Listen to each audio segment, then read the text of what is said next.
Feliz y bendecido día, aprendiendo un curso de milagros.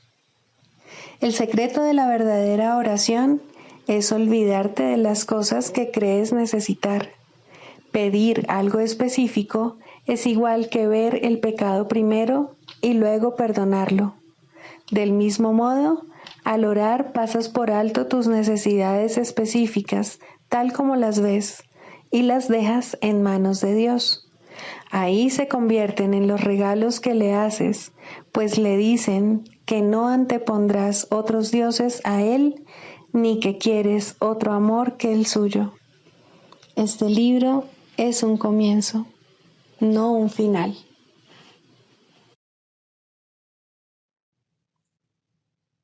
Del prefacio, que postula, párrafo 3.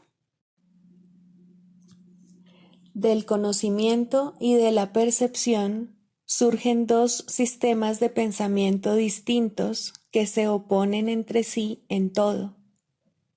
En el ámbito del conocimiento no existe ningún pensamiento aparte de Dios, porque Dios y su creación comparten una sola voluntad. El mundo de la percepción, por otra parte, se basa en la creencia en opuestos, en voluntades separadas y en el perpetuo conflicto que existe entre ellas y Dios. Lo que la percepción ve y oye parece real porque sólo admite en la conciencia aquello que concuerda con los deseos del perceptor. Esto da lugar a un mundo de ilusiones, mundo que es necesario defender sin descanso, precisamente porque no es real.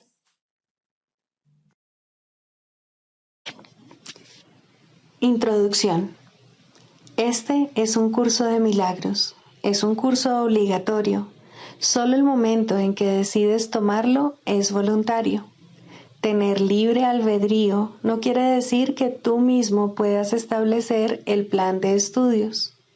Significa únicamente que puedes elegir lo que quieres aprender en cualquier momento dado. Este curso no pretende enseñar el significado del amor, pues eso está más allá de lo que se puede enseñar. Pretende, no obstante, despejar los obstáculos que impiden experimentar la presencia del amor, el cual es tu herencia natural. Lo opuesto al amor es el miedo, pero aquello que todo lo abarca no puede tener opuestos. Este curso puede, por lo tanto, resumirse muy simplemente de la siguiente manera. Nada real puede ser amenazado. Nada irreal existe. En esto radica la paz de Dios.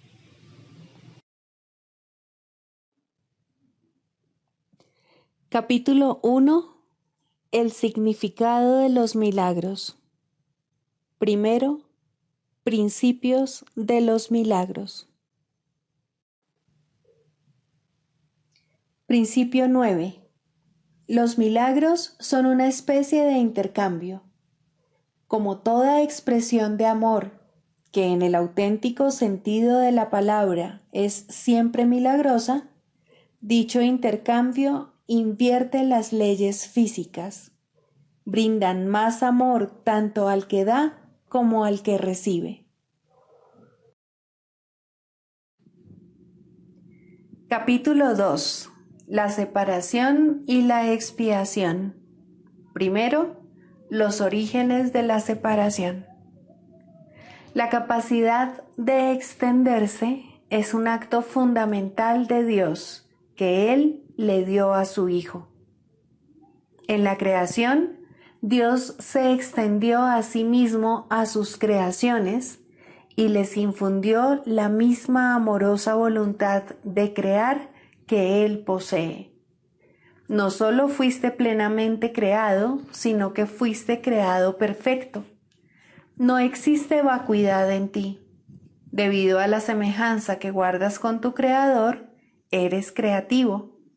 Ningún hijo de Dios puede perder esa facultad, ya que es inherente a lo que Él es, pero puede usarla de forma inadecuada al proyectar. El uso inadecuado de la extensión, la proyección, tiene lugar cuando crees que existe en ti alguna carencia o vacuidad y que puedes suplirla con tus propias ideas en lugar de con la verdad. Este proceso comprende los siguientes pasos. Primero, crees que tu mente puede cambiar lo que Dios creó. Segundo, crees que lo que es perfecto puede volverse imperfecto o deficiente. Tercero, crees que puedes distorsionar las creaciones de Dios, incluido tú. Cuarto, crees que puedes ser tu propio creador y que estás a cargo de la dirección de tu propia creación. Estas distorsiones relacionadas entre sí son un fiel reflejo de lo que realmente ocurrió en la separación o desvío hacia el miedo. Nada de eso existía antes de la separación ni existe realmente ahora. Todo lo que Dios creó es semejante a Él. La extensión, tal como Dios la emprendió, es similar al resplandor interior que los hijos del Padre han heredado de Él. Su verdadera fuente se encuentra en su interior. Esto es tan cierto con respecto al Padre como al Hijo. En este sentido, la creación incluye tanto la creación del Hijo por Dios, como las creaciones del Hijo una vez que su mente ha sanado. Esto requiere el libre albedrío con el que Dios le dotó, ya que toda creación amorosa se otorga libremente en una línea continua, en la que todos los aspectos tienen el mismo rango. El jardín del Edén, la condición que existía antes de la separación, era un estado mental en el que no se necesitaba nada. Cuando Adán dio oídos a las mentiras de la serpiente, lo único que oyó fueron falsedades. Tú no tienes por qué continuar creyendo lo que no es verdad, a no ser que así lo elijas. Todo ello puede literalmente desaparecer en un abrir y cerrar de ojos porque no es más que una percepción falsa. Lo que se ve en sueños parece ser muy real. Lo que es más, en la Biblia se menciona que sobre Adán se abatió un sueño profundo, mas no se hace referencia en ninguna parte a que haya despertado. El mundo no ha experimentado todavía ningún despertar o renacimiento completo. Un renacer así es imposible mientras sigas proyectando o creando falsamente. No obstante, la capacidad de extender, tal como Dios te extendió su espíritu, permanece todavía dentro de ti. En realidad, esta es tu única alternativa, pues se te dio el libre albedrío para que te deleitaras creando lo perfecto. Todo miedo se reduce, en última instancia, a la básica percepción errónea de que tienes la capacidad de usurpar el poder de Dios. Por supuesto, no puedes hacer eso, ni jamás pudiste haberlo hecho. En esto se basa el que puedas escaparte del miedo. Te liberas cuando aceptas la expiación, lo cual te permite darte cuenta de que en realidad tus errores nunca ocurrieron. Solo después del sueño profundo que se abatió sobre Adán pudo éste experimentar pesadillas. Si de repente se enciende una luz cuando alguien está teniendo un sueño aterrador, puede que inicialmente interprete la luz como parte de su sueño y tenga miedo de ella. Sin embargo, cuando despierte, la percibirá correctamente como su liberación del sueño, al que dejará entonces de atribuir realidad. Esta liberación no se basa en ilusiones. El conocimiento que ilumina no solo te libera, sino que también te muestra claramente que eres libre. Sean cuales sean las mentiras que te hayas creído, para el milagro son irrelevantes, pues puedes sanar cualquiera de ellas con la misma facilidad. El milagro no hace distinciones entre diferentes percepciones falsas. Su única finalidad es distinguir entre la verdad por un lado y el error por otro. Algunos milagros pueden parecer más difíciles de obrar que otros, pero no te olvides del primer principio de este curso. No hay grados de dificultad en los milagros. En realidad, eres perfectamente invulnerable a toda expresión de falta de amor. Estas expresiones pueden proceder de ti o de otros, de ti hacia otros o de otros hacia ti. La paz es un atributo que se encuentra en ti. No puedes hallarla fuera de ti mismo. La enfermedad es una forma de búsqueda externa. La salud es paz interior. La paz te permite mantenerte ecuánime ante cualquier falta de amor procedente de afuera y te capacita, mediante tu aceptación de los milagros, para corregir las condiciones que resultan de la falta de amor en los demás.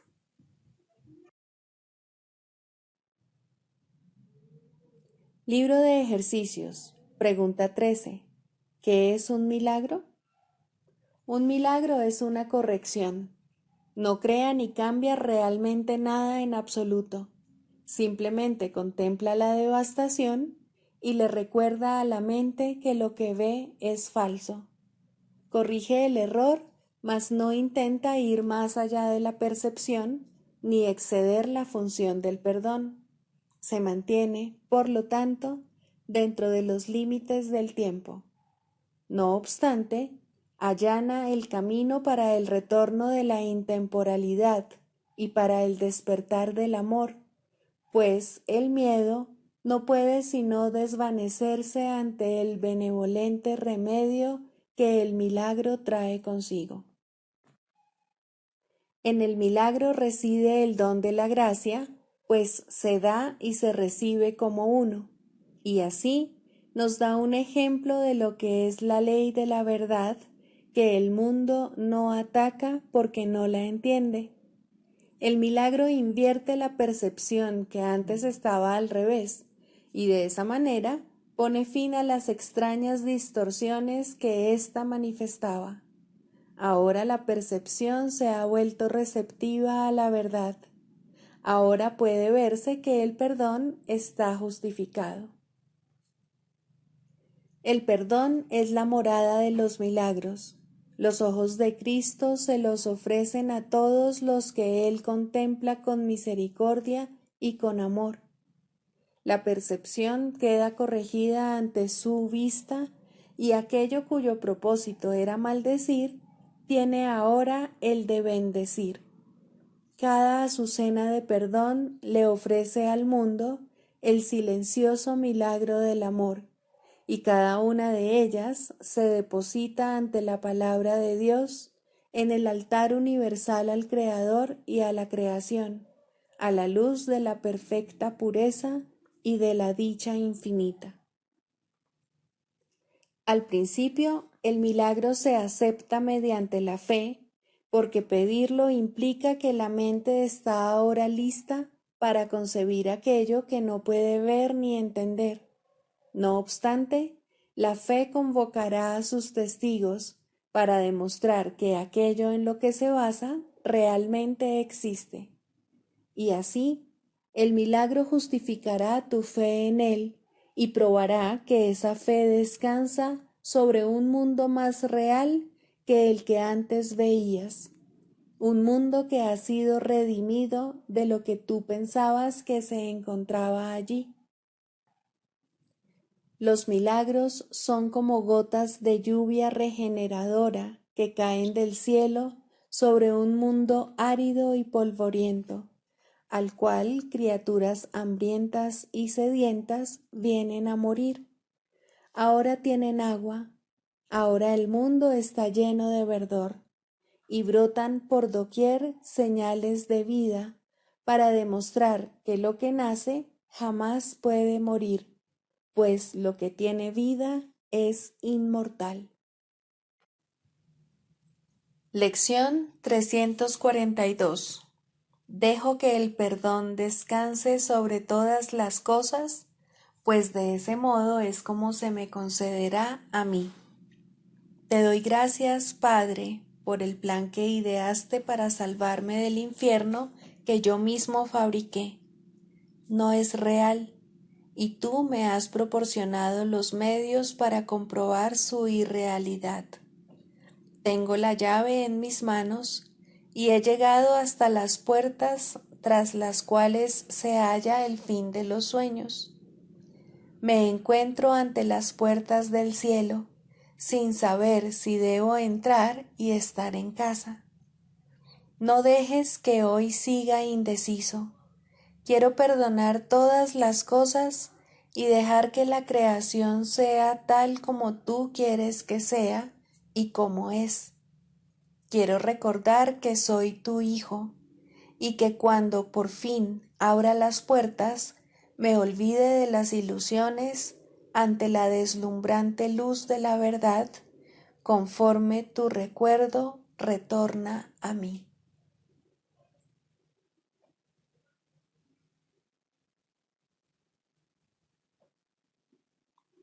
Hermano, perdóname ahora.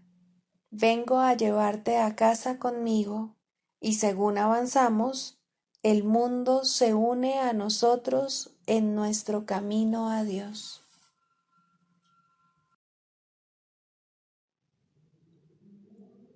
Del Manual para el Maestro, pregunta 4. ¿Cuáles son las características de los maestros de Dios? 8. Paciencia.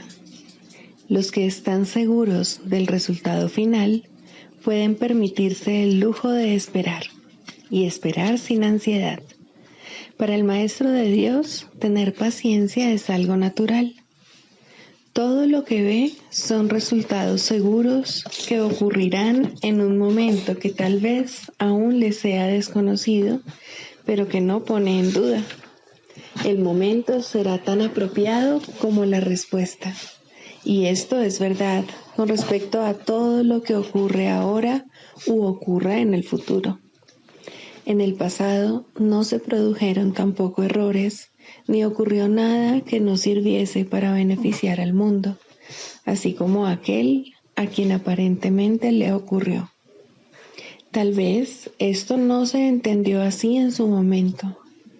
Con todo, el Maestro de Dios está dispuesto a reconsiderar todas sus decisiones pasadas, si éstas le están causando dolor a alguien. Tener paciencia es algo natural para aquellos que tienen confianza. Seguros de la interpretación final de todas las cosas en el tiempo, ningún resultado, ya visto o por venir, puede causarles temor alguno.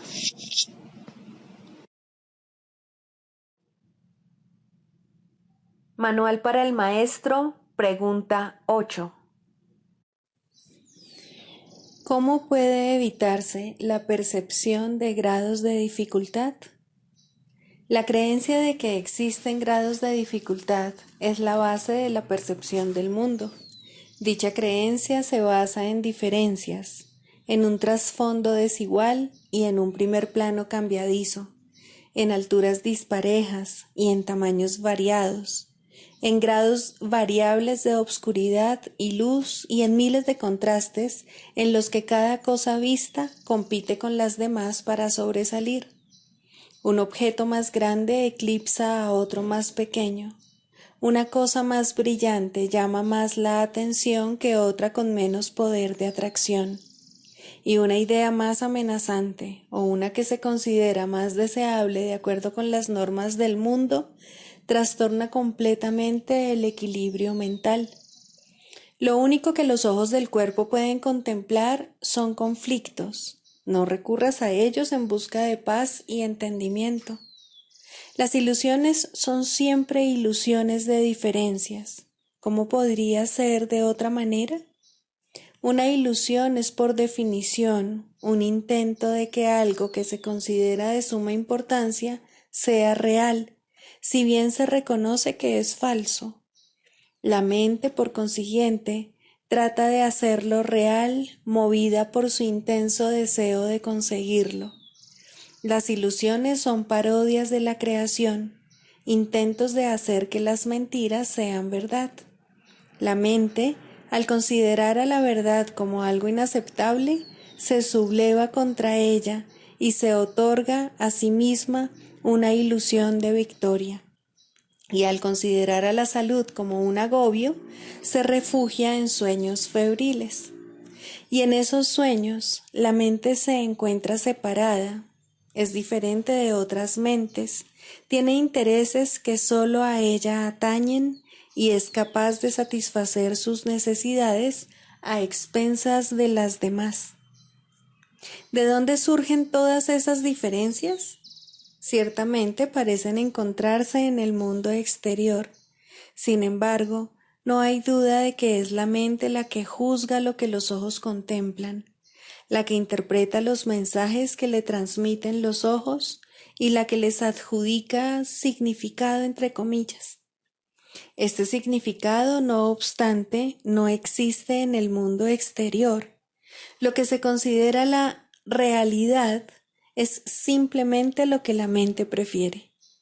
La mente proyecta su propia jerarquía de valores al exterior y luego envía a los ojos del cuerpo a que la encuentren. Estos jamás podrían ver excepto a base de contrastes. Mas la percepción no se basa en los mensajes que los ojos traen. La mente es la única que evalúa sus mensajes y por lo tanto, solo ella es responsable de lo que vemos. Solo la mente decide si lo que vemos es real o ilusorio, deseable o indeseable, placentero o doloroso. En las actividades de selección y categorización que la mente lleva a cabo es donde se producen los errores de percepción, y ahí es donde debe efectuarse la corrección. La mente clasifica aquello de lo que los ojos del cuerpo le informan, de acuerdo con sus valores preconcebidos, y determina cuál es el lugar más apropiado para cada dato sensorial. ¿Qué base podría ser más defectuosa que esta? Sin darse cuenta de ello, ha pedido que se le proporcione lo que se ajusta a estas categorías. Y una vez que ha hecho esto, concluye que las categorías no pueden sino ser ciertas. Esta es la base de todos los juicios que establecen diferencias, porque los juicios que el mundo emite descansan sobre ella.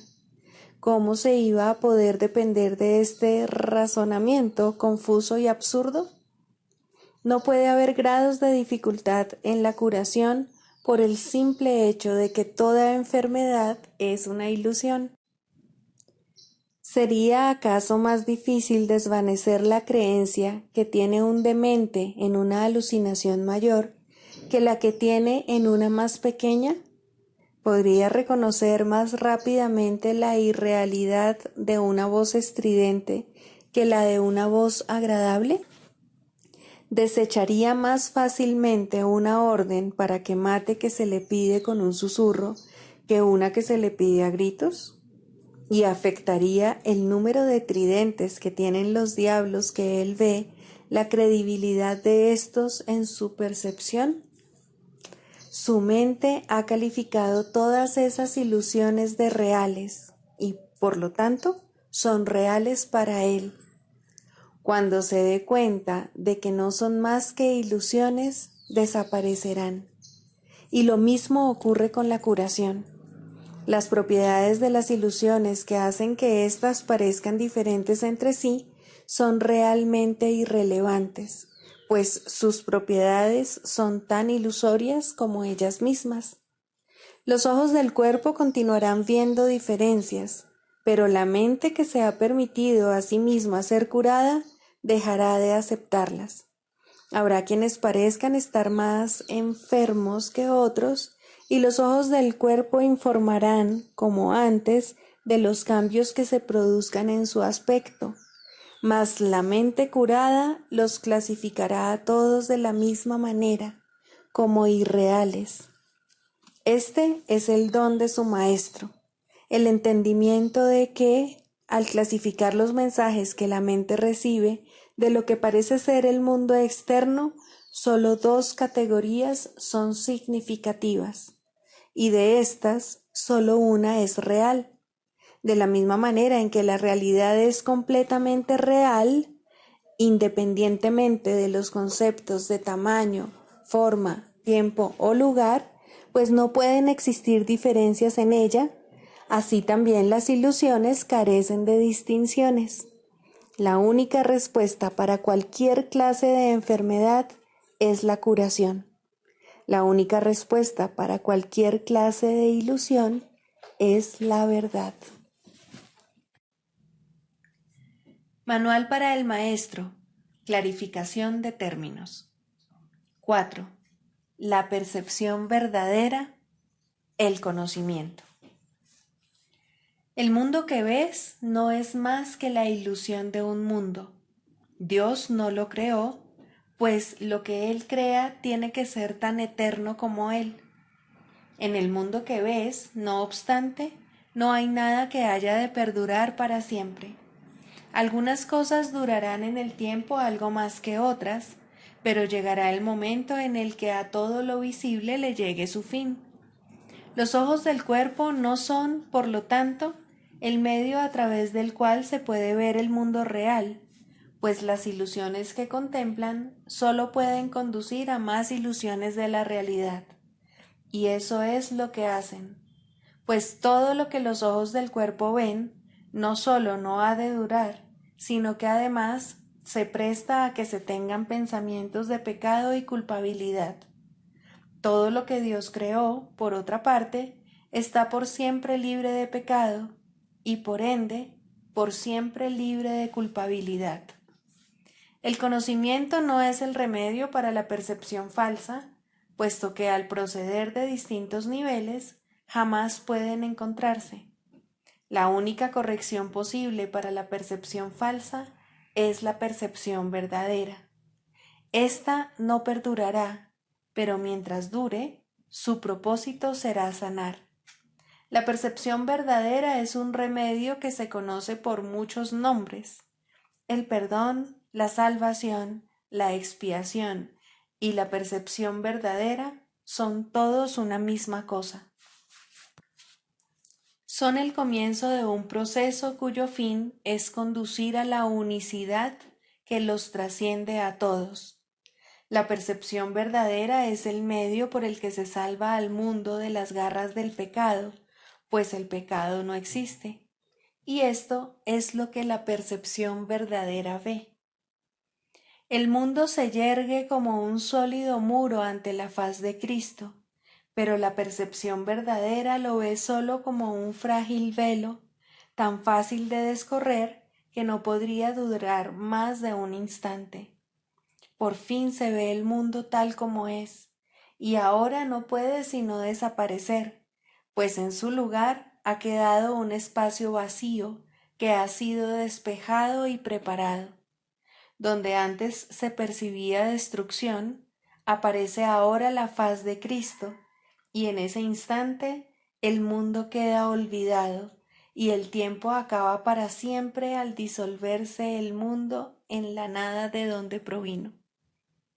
Un mundo perdonado no puede durar mucho. Era la morada de los cuerpos, pero el perdón mira más allá de ellos. En eso radica su santidad. Así es como sana. El mundo de los cuerpos es el mundo del pecado, pues sólo si el cuerpo existiese sería posible el pecado. El pecado acarrea culpabilidad tan irremediablemente como el perdón acaba con ella. Y una vez que ha desaparecido todo rastro de culpabilidad, ¿qué queda que pueda seguir manteniendo al mundo separado y fijo en su lugar? pues la idea de lugar habrá desaparecido también junto con el tiempo. El cuerpo es lo único que hace que el mundo parezca real, pues, al ser algo separado, no puede permanecer donde la separación es imposible. El perdón prueba que es imposible porque no lo ve, y lo que entonces pasas por alto deja de ser comprensible para ti, tal como una vez estabas seguro de su presencia. Este es el cambio que brinda la percepción verdadera. Lo que antes se había proyectado afuera, ahora se ve adentro, y ahí el perdón deja que desaparezca. Ahí se establece el altar al Hijo, y ahí se recuerda a su Padre. Ahí se llevan todas las ilusiones ante la verdad y se depositan ante el altar. Lo que se ve como que está afuera no puede sino estar más allá del alcance del perdón, pues parece ser por siempre pecaminoso. ¿Qué esperanza puede haber mientras se siga viendo el pecado como algo externo? ¿Qué remedio puede haber para la culpabilidad? Mas, al ver a la culpabilidad y al perdón dentro de tu mente, estos se encuentran juntos por un instante, uno al lado del otro, ante un solo altar. Ahí, por fin, la enfermedad y su único remedio se unen en un destello de luz curativa. Dios ha venido a proclamar lo que es suyo. El perdón se ha consumado.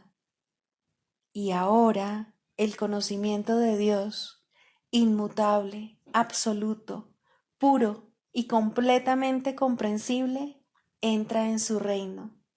Ya no hay percepción, ni falsa ni verdadera. Ya no hay perdón, pues su tarea ha finalizado. Ya no hay cuerpos, pues han desaparecido ante la deslumbrante luz del altar del Hijo de Dios. Dios sabe que ese altar es el suyo, así como el de su Hijo. Y ahí se unen, pues ahí el resplandor de la faz de Cristo ha hecho desaparecer el último instante del tiempo, y ahora la última percepción del mundo no tiene propósito ni causa, pues ahí donde el recuerdo de Dios ha llegado finalmente, no hay jornada, ni creencia en el pecado, ni paredes, ni cuerpos, y la sombría atracción de la culpabilidad y de la muerte se extingue para siempre. Oh hermanos míos, si tan solo supierais cuánta paz os envolverá y os mantendrá a salvo, puros y amados en la mente de Dios, no haríais más que apresuraros a encontraros con Él en su altar. Santificados sean vuestros nombres y el suyo, pues se unen ahí, en ese santo lugar. Ahí Él se inclina para elevaros hasta Él, liberándoos de las ilusiones para llevaros a la santidad, liberándoos del mundo para conduciros a la eternidad, liberándoos de todo temor y devolviéndoos al amor.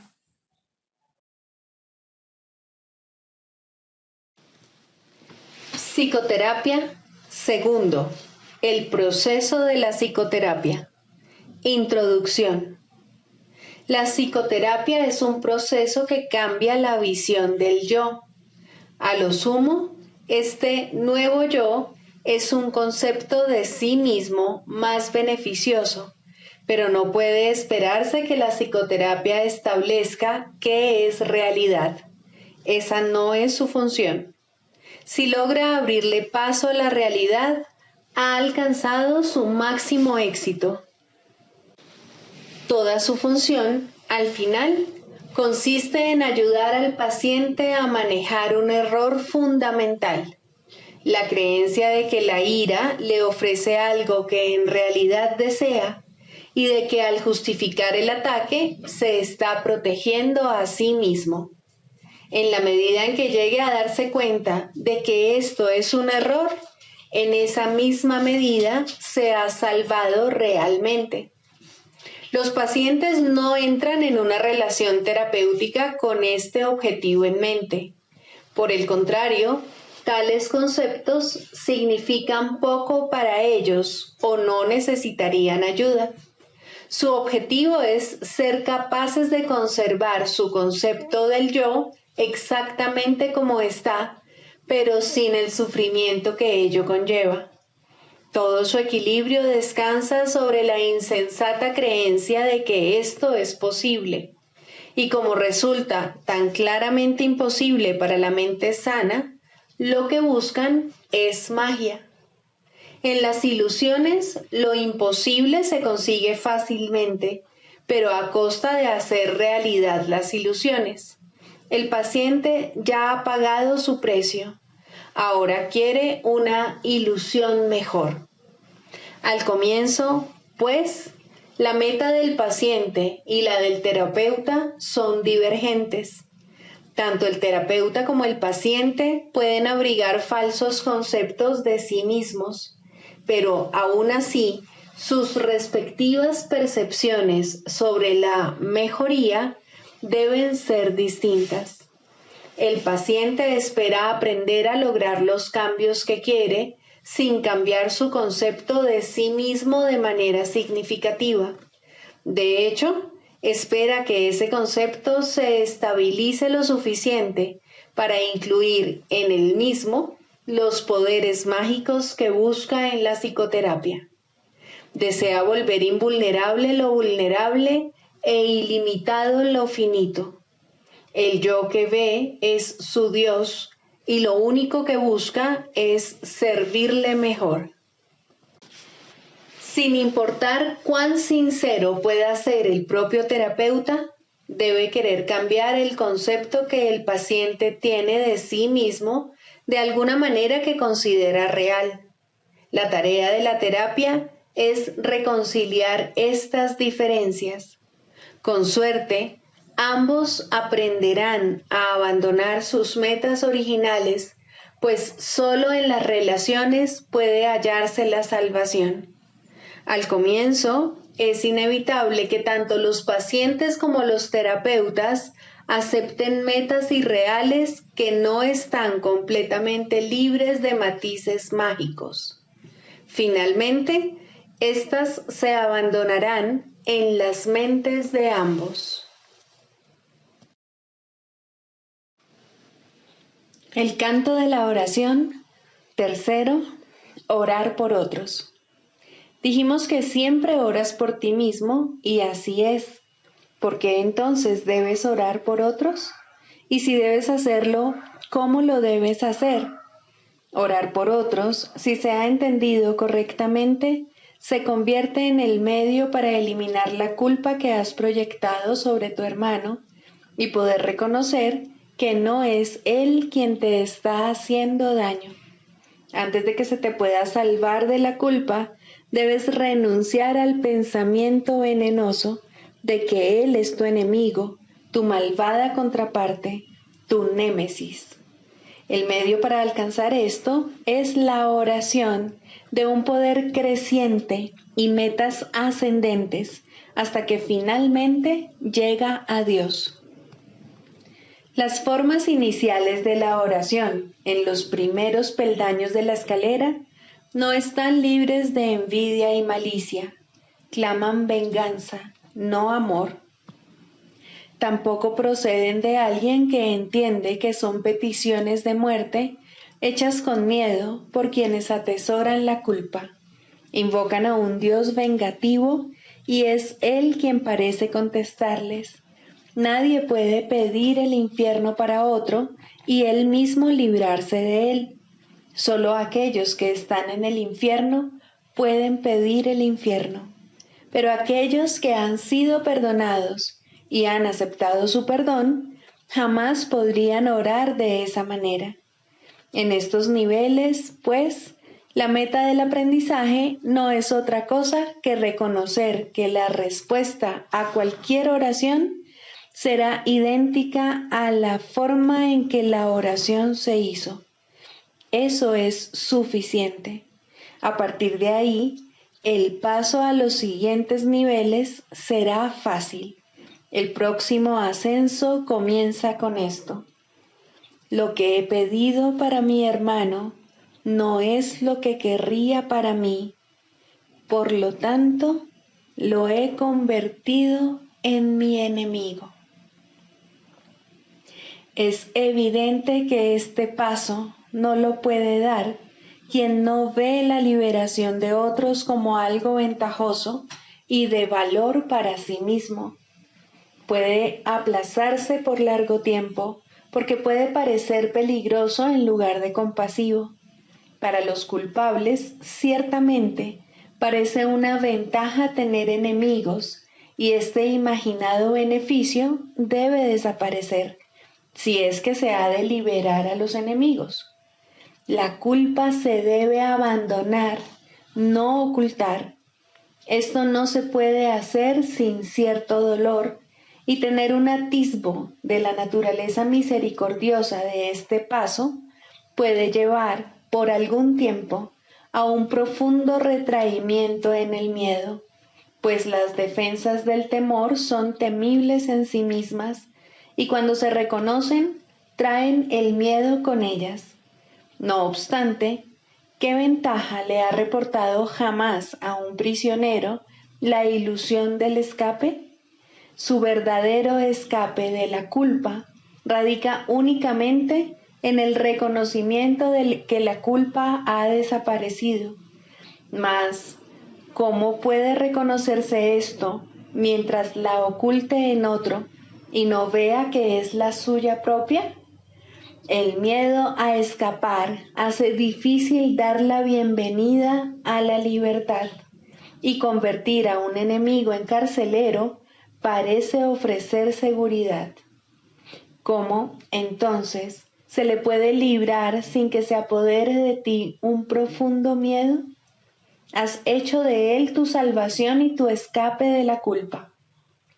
Tu inversión en esta forma de escape es enorme y el miedo de renunciar a ella es grande en verdad. Aquíétate por un instante ahora mismo y piensa en lo que has hecho. No olvides que fuiste tú quien lo hizo y quien puede, por lo tanto, dejarlo ir. Extiende la mano. Este enemigo ha venido a bendecirte. Acepta su bendición y siente tu corazón elevarse y tu miedo desaparecer. No te aferres al miedo ni a él. Él es un hijo de Dios al igual que tú. No es un carcelero, sino un mensajero de Cristo. Sé esto para él, para que él lo sea para ti. No es fácil darse cuenta de que orar para pedir cosas, posición social, amor humano, regalos externos de la clase que sean, siempre se hace para establecer carceleros y ocultarse de la culpa. Estas cosas se emplean como metas que sustituyen a Dios y por lo tanto distorsionan el propósito de la oración. Desearlas es orar por ellas. Uno no necesita pedir explícitamente. La meta de alcanzar a Dios se pierde de vista cuando se va en pos de metas menores de la clase que sean, y la oración se convierte en una petición de enemigos. Incluso en esto se puede ver claramente el poder de la oración. Nadie que desee un enemigo dejará de encontrarlo, mas con igual seguridad perderá de vista la única meta real que se le ofrece. Piensa en el costo que ello supone y compréndelo bien. Todas las demás metas son a costa de Dios.